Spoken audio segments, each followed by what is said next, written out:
Today's topic is about electrochemical cells.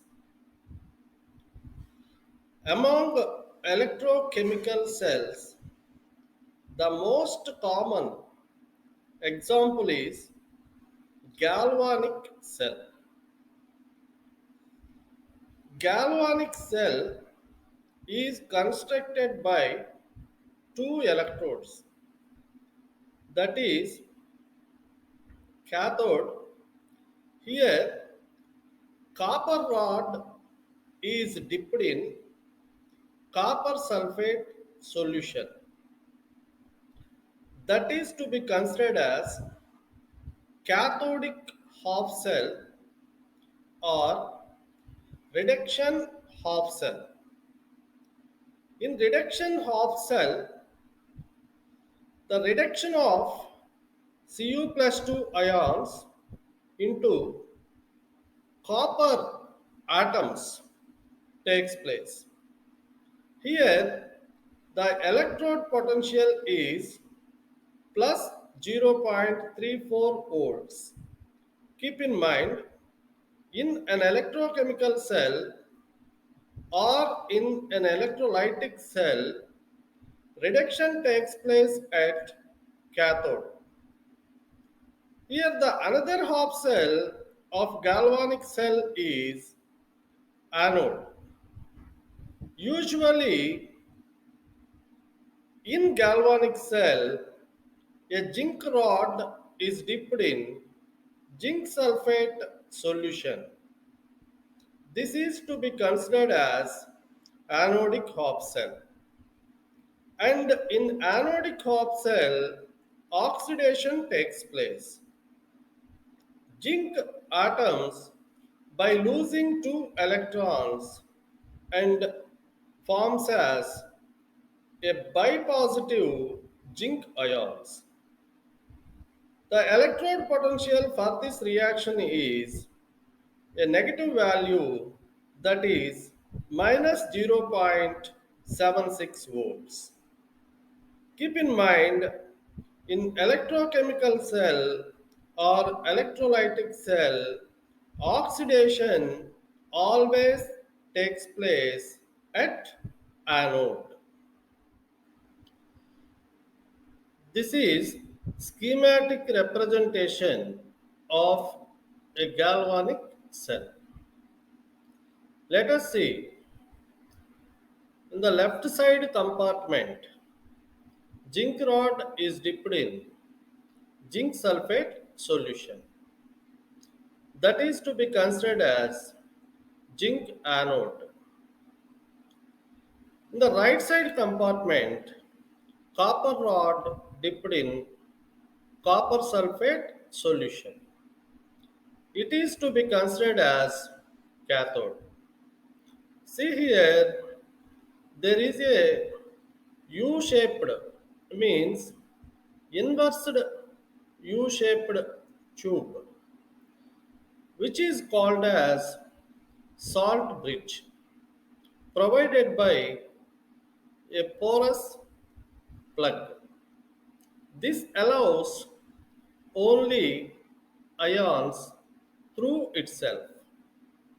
Usually, this salt bridge can be prepared by using a strong electrolyte mixed with a jelly.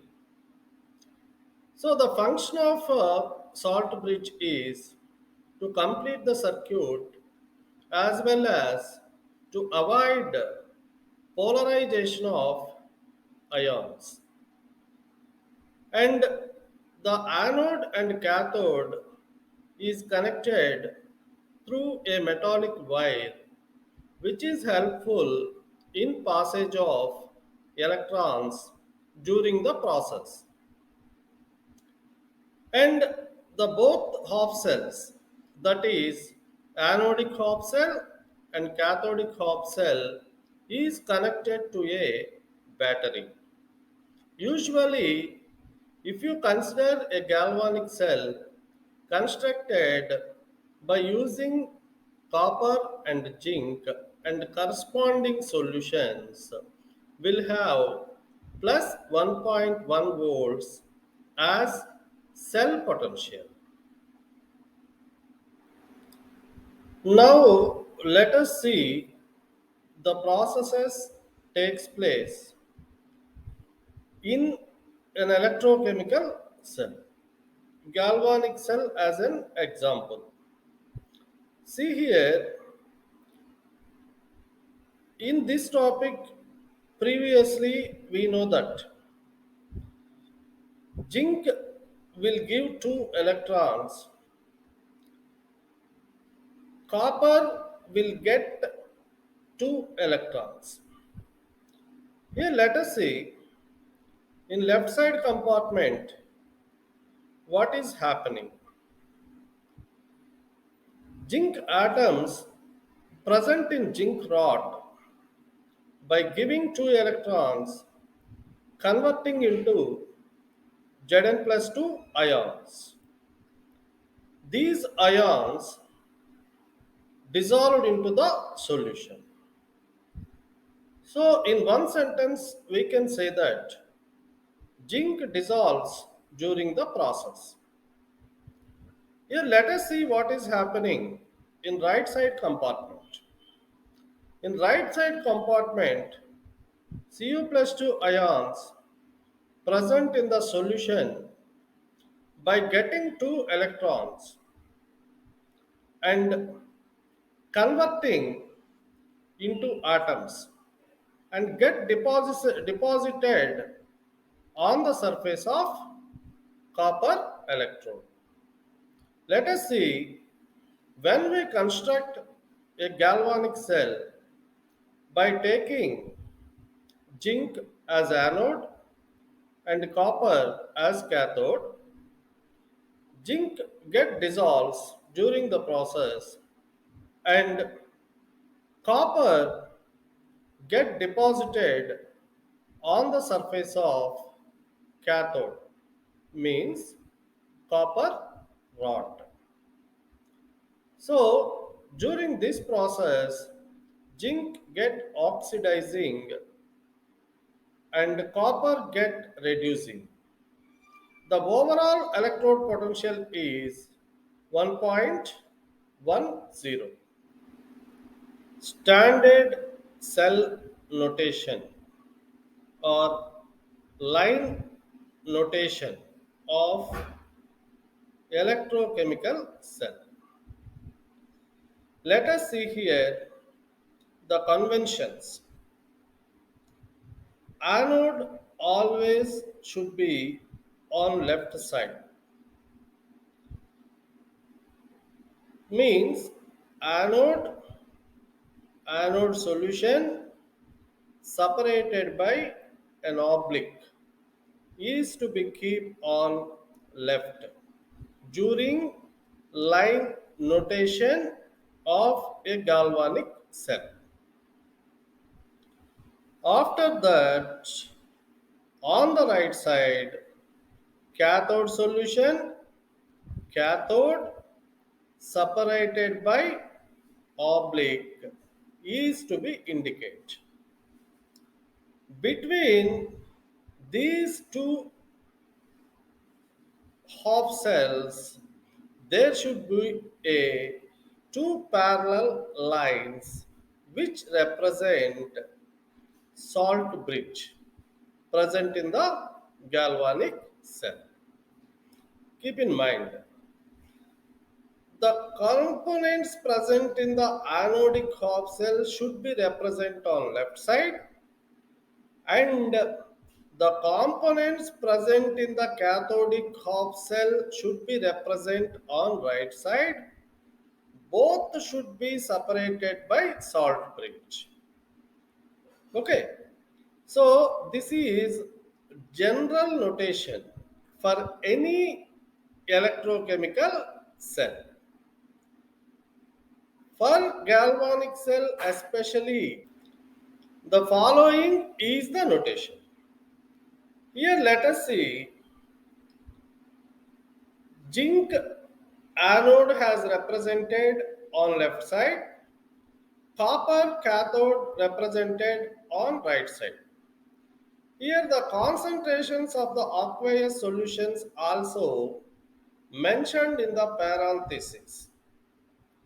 If there are different concentrations, we have to consider them also, and we have to change the concentrations present in the parenthesis. So this is the standard cell notation.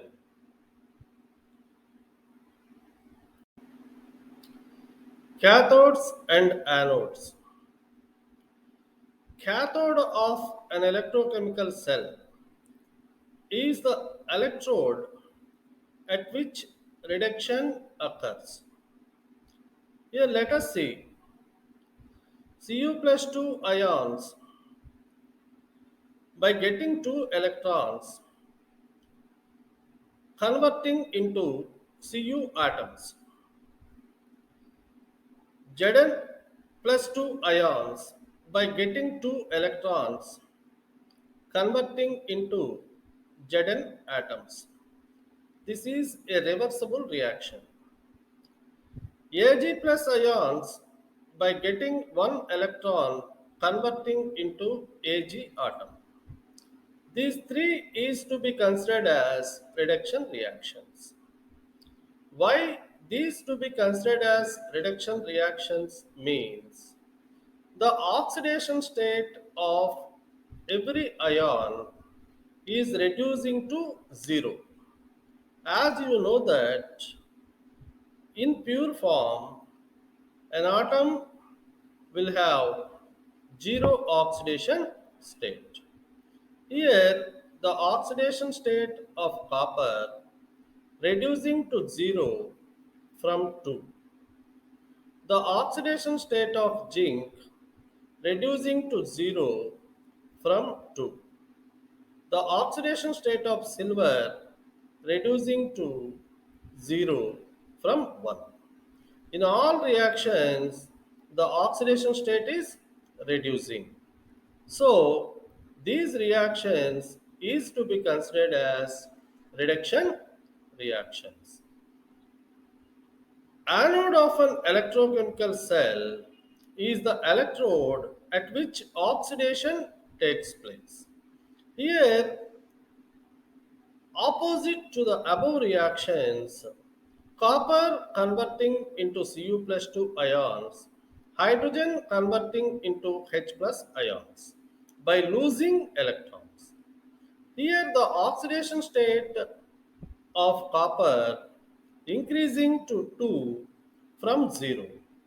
The oxidation state of hydrogen increasing to 1 from 0. Here, in these reactions, oxidation states are increasing from 0 to a positive value. So, these reactions is to be considered as oxidation reactions. Thank you. Happy learning.